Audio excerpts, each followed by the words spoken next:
Today we're talking about the top 10 best Pokemon trading card game decks right now in the current meta for the month of February. And you guys aren't just going to be hearing from me in this video, you're also going to be hearing from the homie Matthew Wood, aka Little Dark Fury. I did a quick interview with him at Manta Trading after he won another back-to-back weekly tournament at Locals. So you guys are going to get to hear his insight on the current meta for Prismatic Evolutions and what his thoughts were before going into the most recent regional weekend in Miraidon. That said, we're going to be covering each of these top 10 decks along with some honorable mentions as well. So if you are a newer player, this is a video that's definitely meant for you. You guys already know I'm a competitively sponsored player by the store Comfy Hobbies. So if you guys want to buy any Pokemon cards at all, check out comfyhobbies.com and use code SneakerTalk for 5% off. And quickly want to thank you Manta Trading as well for letting us film in their back rooms with my interview with LDF. So if you guys want to buy cards from Manta Trading as well, the code is SneakerTalk TCG for 5% off there as well. Coming in at number 10, we got Gholdengo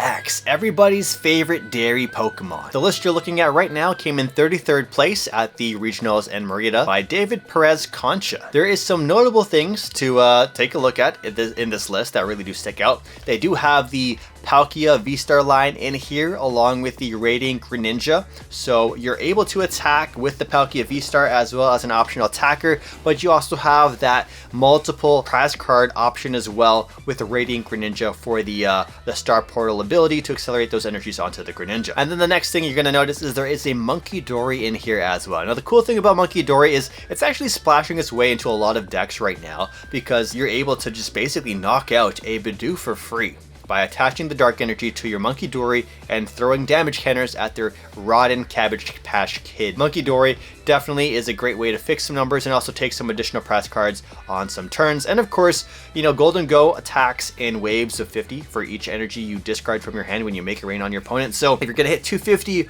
or 300, that's not the nicest number to hit sometimes. Sometimes you need to hit 330, 310, or 280 for a V-Star. So having Monkey Dory on your side of the field really does help hit that perfect number. You're able to go from a basic baby Pokemon essentially to a big massive EX that has an attack cost of 1 energy, and you just have to discard any energy from your hand. For each energy you discard, you do 50 more damage. Things you're going to notice is the A-Spec in this deck is Energy Search Pro. Energy Search Pro is the go-to A-Spec for Gholdengo at the moment, and that's why if you look at this list, you're gonna be like, yo, that's a lot of different colors or different types of energies in here, and that's because we run the Energy Search Pro. This deck also is gonna really take advantage of Irida because you're gonna be able to use Buddy Buddy Poffin to grab out Pokemon like your Gimme Ghouls, and then you're also gonna get that water Pokemon, whether it's gonna be Greninja, whether it's gonna be Manaphy for bench protection, or your Palkias. Iridas gives you a lot of value. Now another great thing about this list is you got the Cypher Maniacs code breaking because we have the coin bonus ability from Gholdengo,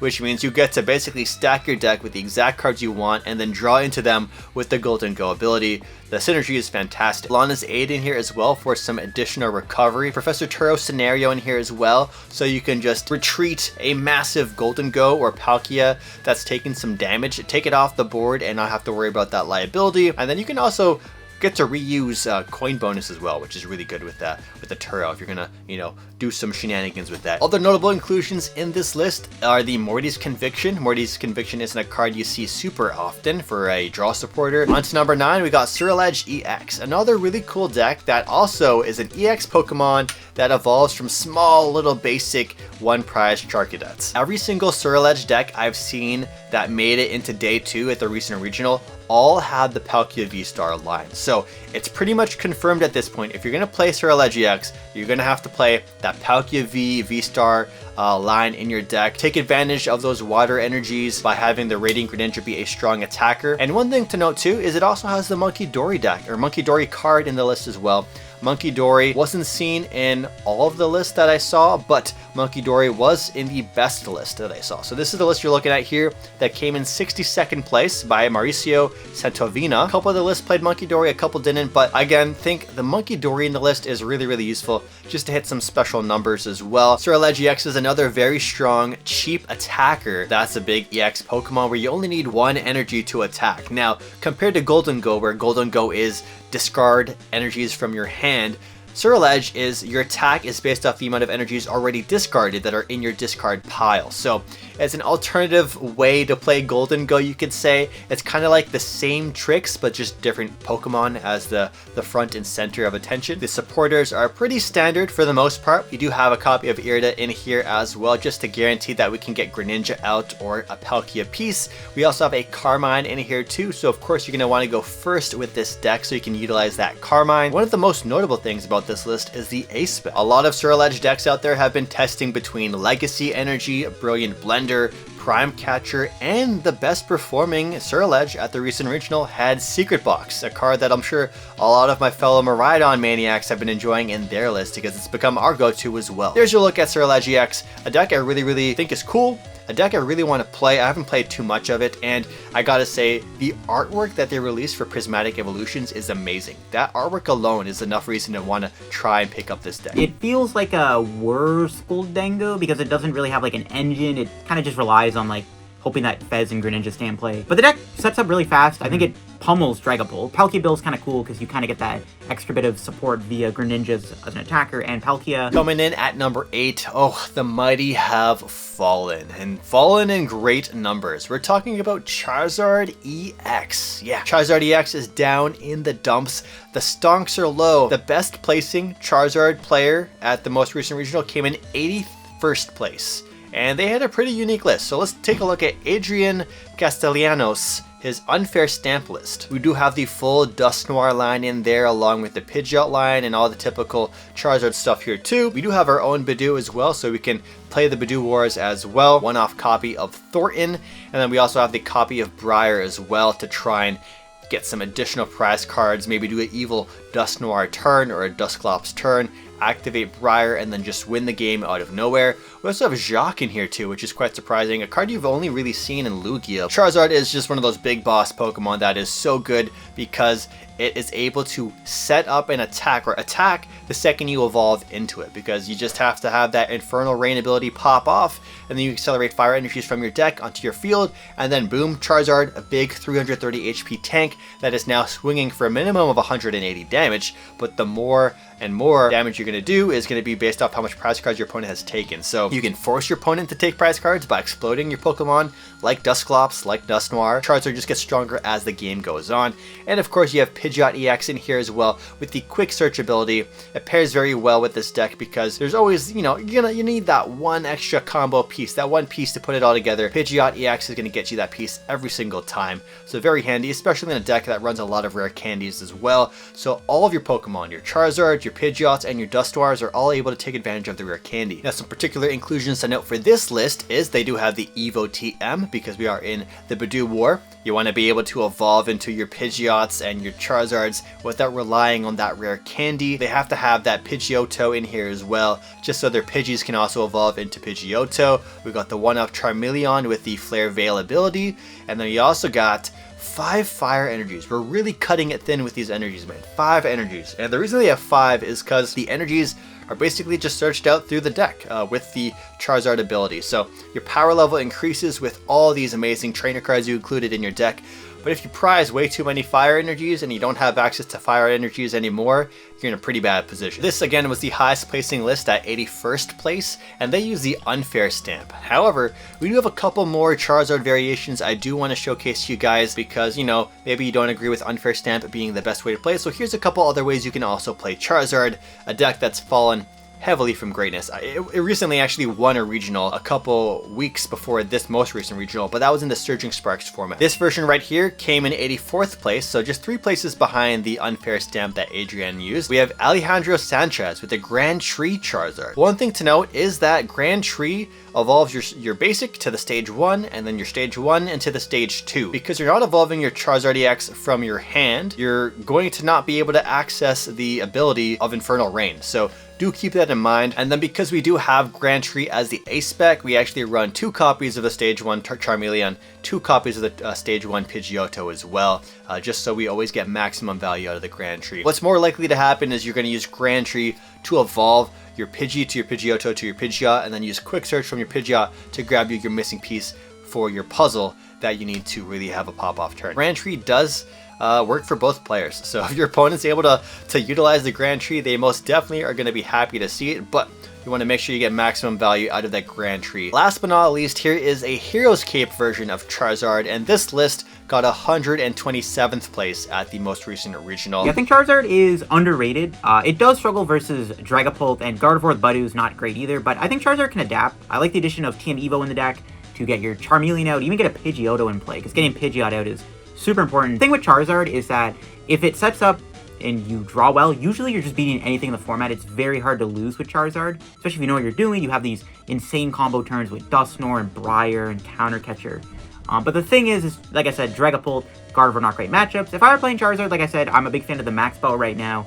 Grand Tree is okay too. My issue with Grand Tree is, while it's good to get out the Pidgeot a lot easier, the Grand Tree helps your opponent. It actually gives them free Dusknoirs. In my testing, I find Grand Tree is bad because they'll use it to get a Dusknoir out, and they'll pop the Dusknoir and they'll start board wiping me. But I think Charizard's like decent, and like I said, it does beat up on most decks that are not Dragapult. Lugia is like, if you play Temple, it's like a fine matchup too. I guess Gigas hurts it a little bit. I haven't really played a lot of it, but Zard seems good. Also, Zard beats a lot of the other like big decks like Miraidon and Archaludon. Coming in at 7 is Pidgeot Control. As you guys know, Pidgeot EX has that amazing ability, Quick Search, and so it's the dream card, dream ability for Control players out there, being able to cherry pick each diabolical, evil, toxic card out of your deck for turn that you need to try and really set your opponent back from winning. You also have Blood Moon Ursaluna in here as well, so your Blood Moon can pop off and try and steal an opponent's game away if they've taken too much prizes earlier on in the game and used up a lot of important resources. Pidgeot EX is not a deck for the faint of heart. This is a deck that was played by actually a fellow YouTuber as well, Tablemon, Pablo Meza, who also does cast the odd regional from time to time, so it's really cool to see, you know, a caster have a pop-off performance with a control deck, and this was the highest placing Pidgeot EX control that was at the recent regional, getting 28th place, so breaking that top 32, getting some nice cash money. Pidgeot EX is not a control deck for the faint of heart. You know, there's some easier control decks out there like Snorlax. This is the deck that really benefits players who kind of like build it themselves, because you really know why each card is in it for teching for particular matchups. Coming in at 6th place, we have Snorlax Control. This was the list that was played by Carlos Medina Estete, getting 56th place at the most recent regional this past weekend. We of course have the star of the show, Snorlax, which is a very evil toxic card, meaning your opponent can't retreat. I know a lot of players are excited for rotation because Snorlax does rotate. It has that yellow border. All cards with yellow borders are rotating, so do keep that in mind going into the next format. Snorlax is all about flooding your opponent's board with Pokemon that hopefully can't attack, and then retreat locking them in a position where you eventually just deck them out because they can't attack and take any prize cards. And to help you along the way, you have really annoying cards in here like Counter Catcher to bring up another Pokemon that hopefully can't attack. You got Accompanying Flute here to bench Pokemon your opponent might not necessarily want to bench. One really cool thing too is they have the Mantine in here. I have not seen this Mantine at all, and if you're familiar with Echoing Horn, it's a really diabolical trainer card that Snorlax players used to use. You would play Echoing Horn, and you get to bench a Pokemon on your opponent's bench that was in their discard pile. So Mantine basically has that exact attack. Then you have other really strong cards in this deck to try and slow down your opponent, get rid of their resources for retreating, whether it be Misfortune Sisters to try and hit maybe a switch card they have in their deck. You have Handheld Fan in here as well, so they have to move, you get to move their energies away from their Pokemon, so they now need an extra attachment to attack again. And you can just put those energies onto useless Pokemon that they can't attack with to begin with, maybe like a Lumineon or a Squawk ability that does like next to no damage. And one really fun diabolical card in this list is Boxed Order. It's a card that lets you search for 2 item cards, reveal them, and put them into your hand, and then your turn ends. You just get to let your opponent know, hey, I'm going to use these cards the next turn. There's nothing you can do to stop me unless you want to try and disrupt me with an Iono or a Judge. Now, one thing to note is the ace spec for choice in this deck is the Precious Troll. You're going to flood your field with a bajillion Snorlaxes. Your opponent's going to hate you, and you just get to watch them suffer. This is a deck I'm excited to see rotate. I don't want to see Snorlax. It's not a fun deck to play against. How do you feel about these control decks? I think Snorlax is the better of the two. It's, you know, easier to play, but it's, you know, still Snorlax because no one's respecting the deck right now, which is huge. No one's teching for Snorlax. It's always a good thing for Snorlax when no one respects it. Really, the only deck that beats it, that's good right now, is really Lugia, but if Snorlax plays Temple of Sinnoh, it is winnable. Also, Snorlax can maybe lose to Gardevoir if the Gardevoir player knows how to play the matchup, and if they play Spiritomb, it's pretty bad.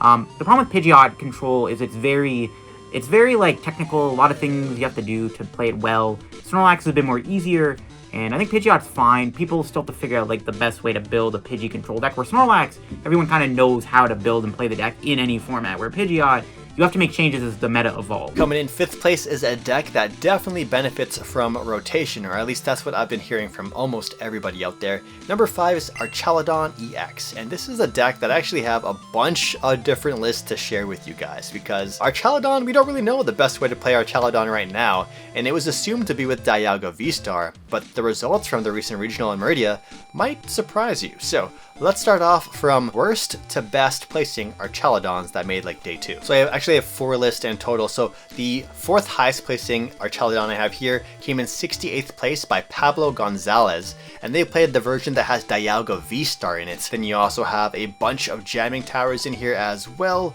along with Scoop Up Cyclone. We have that new supporter card in here, Black Belt's Training, for I believe 40 additional damage from your EX Pokemon, which is pretty cool. Archaludon is a strong Pokemon in this meta because it really benefits from not really needing to use item cards for its energy acceleration. You just have to have energies in your discard pile, and you can get there by just spamming research, using other cards like Greninja to discard those energies to then draw more cards to potentially draw into research to just draw into the pieces that you need. Archaludon, very strong, very tanky Pokemon, very similar to Charizard EX in the way of how it sets up, where when you evolve into it, it's kind of just ready to attack, and it is a massive threat that's really hard to one-hit KO. To make matters worse, Archaludon it's so big and bulky, right, at 330 HP, that if your opponent is unable to knock it out in that 1 hit or potentially 2 hits, you have Professor Turo's scenario, where you just get to pick it up and then plop in another bridge, and then continue the torment of Archaludon EX. Next up, we're going to show you the 67th placing one. This one is very, very unique. This one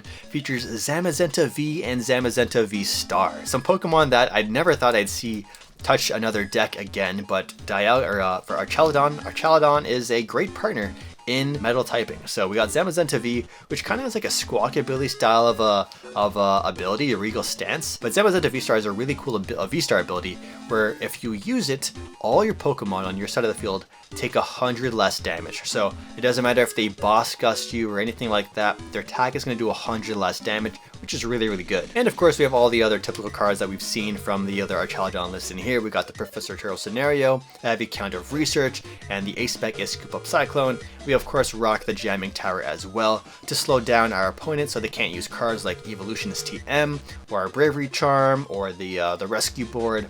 Jamming Tower is just a fantastic stadium in this list because we don't even use tools for Archaludon. Second highest Archaludon EX list came in 44th place, played by Diego Coronado. This one's a pretty cool take on it. It has Unfair Stamp as the A-Spec. Now this one looks very simple, very linear, very cut and dry. No V-Star ability is going to be used at all. We've cut the V Pokemon completely, not even a Lumineon V in here as well. The only old card that's going to rotate out of this list come rotation is the Radiant Greninja. Now let's get to the highest placing Archaludon EX list. This list got 39th place at the most recent regional. It features again the Scoop Up Cyclone. However, the spice in this list that really does stick out is the 1/1 Toedscool and Toedscruel line. I think Archaludon's pretty solid right now. The one thing I do not like about it is it doesn't seem to have a good matchup against Gardevoir. But other than that, the deck feels like it's a pretty strong deck.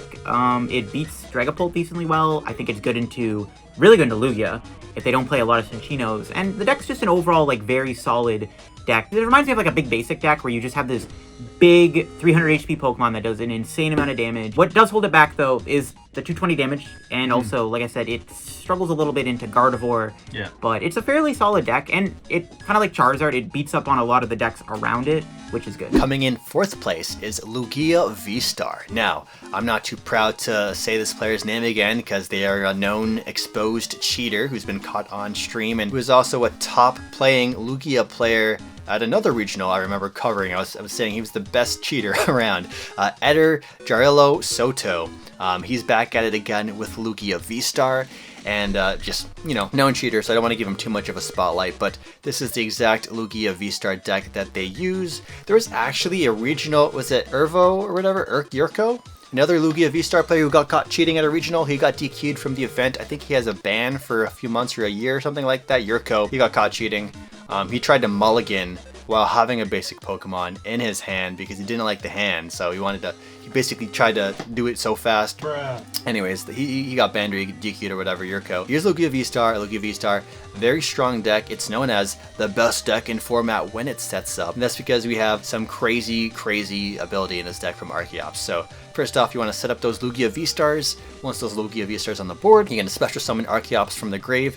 In your Archeops, you're just going to load up your attackers turn after turn with special energies specifically. So you use Cincino to attack big Pokemon and go for some big 1-hit KOs by using a 1-prize attacker.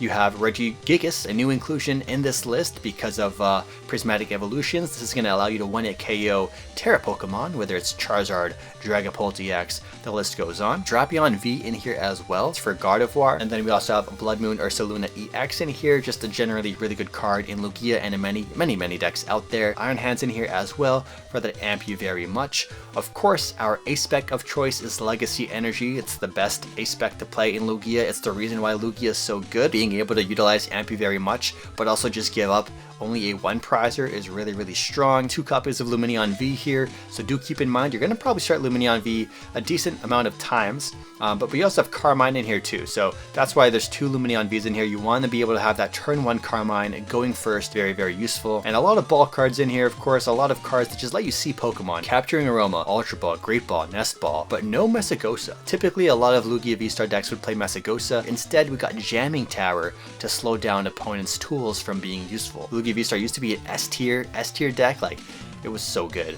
But yeah, now it's not as good as it once was, and especially with a world with so many Miraidons running around, it's a beautiful thing to see. This is the list that got 17th place at the Merida Regionals, played by known cheater Eder Jarillo Soto. Coming in at number 3 is a very strong deck, a deck that I personally love a lot. It's a deck that took 4 out of the top 8 spots at the most recent regional and 5 out of the top 16. This is a deck that you wouldn't even consider to be in the top 10 at the end of the Surging Sparks format, and it ended up, just popping off in this new format we have with Prismatic Evolutions. It's a deck that doesn't really get slowed down too much by Badoo. As long as you have 1 attacker on the board, this deck can really just run away with it, especially if that attacker is Iron Hands EX. So our 3rd place deck is a Miraidon EX. This is the confirmed best list to play for Miraidon EX. This is a list that Caleb Gedimer played, who got 13th place, but also Azul Garcia Griego, who also played this list, got 1st place with it. I believe they're teammates too. This is the list. It's very similar to what I've been playing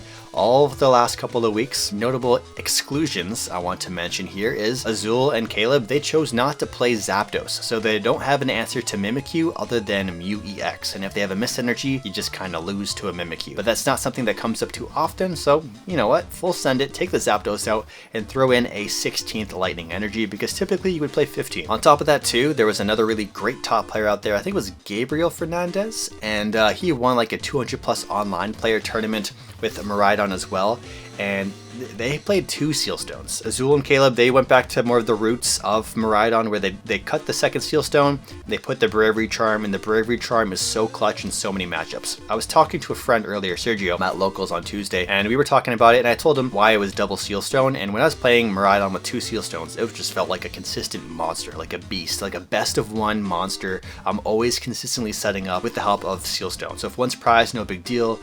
You can always just grab it with Arven, with Secret Box, you set up your board exactly how you want. However, Bravery Charm, instead of going for higher consistency, you have higher power level with the Bravery Charm, allowing your Raikou V to be 250, your Iron Hands can be 280, Miraidon can be 270, and it just allows you to live through turns you might not live through otherwise, because you need the Charm to live through certain attacks like Dragapult EX, and the list goes on. I love Miraidon. I don't want to talk about it too long for this video, but you just go fast, you go hard, you set up Miraidon EX, you tandem to unit your entire board out, you go amp, and then knock out a 2-prizer with something like Raikou, Raichu, or Miraidon. I don't think I need to preach to the choir anymore. If you guys watch my channel, you guys know I love Miraidon. Coming in at number 2 is a deck that was considered potentially best deck in format earlier. I mean, Henry Chow did win San Antonio Regionals with Gardevoir, and so our number 2 deck is in fact Gardevoir EX. So this exact 60 card list was actually played by 2 top players at the Miraidon Regionals. Gabriel Smart, aka Smart TCG, another fellow content creator on YouTube for Pokemon. He got 20th place, and then Michael Davidson, a newer Masters player. I believe he aged into Masters last season. He got 7th place with this list, making it into the top 8. And again, this list is Henry Chow approved. Henry Chow, I believe, created the innovation of having this Hero's Cape in here with the triple Monkey Dory, triple Dark Energy. So you're kind of feasting on Badoos with the help of the Monkey Dory, and you're really just, it's a really cool build of Gardevoir. If you guys don't know about Gardevoir, it all starts off with that Curlia, being able to use that refinement ability to filter out your deck of the useless cards or just energy cards into your discard, so your Gardevoirs can use its ability, Psychic Embrace. You load up your attackers, whether it's going to be Screamtail, whether it's Cresselia, whether it's Mimikyu, or even Mawile to Mawile trap them, which is a unique thing a lot of Gardevoir decks can now do, or are starting to do. And then you got the Monkey Dory in here as well to just throw damage counters at them all game. So you can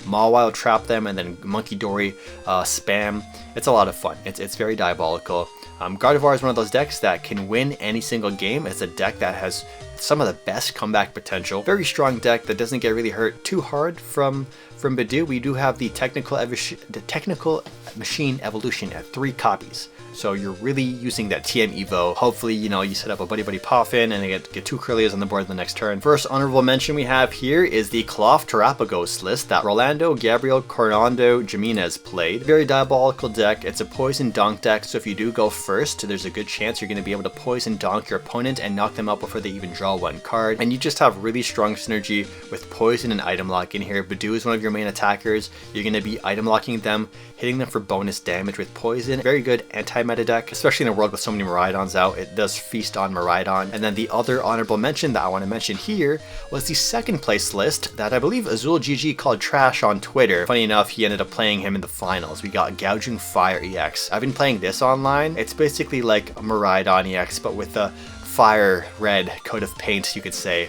on top of it. Delphox V in here for some multiple prize card action if you can. You got the Monkey Dory in here as well, which combos very well with Magma Basin. And yeah, Gouging Fire is a very strong turbo deck that it's like a firebox deck. I wouldn't really call it turbo Gouging Fire. It's a firebox deck. If you play Miraidon and you want to have some more fun, or if you like turbo decks with a little fun spice, this definitely has a quite higher skill ceiling. I would recommend Gouging Fire. I will definitely do a full day of streaming this list later next week. We'll do a deck profile breakdown and everything. Now on to our #1 best deck in format that's not Miraidon. You know, it's arguable. I would put Miraidon at #1. If you want to play Dragapult, this is the list to copy and paste in the Pokemon trading card game live. You have an amazing attacker in Dragapult EX. Being able to do 200 damage and then spread 6 damage counters onto your opponent's board is very strong. The fact that you can just go Rare Candy, attach energy, and put a Sparkling Crystal onto this is very, very strong. Your Cloak in here with the Recon Divergent ability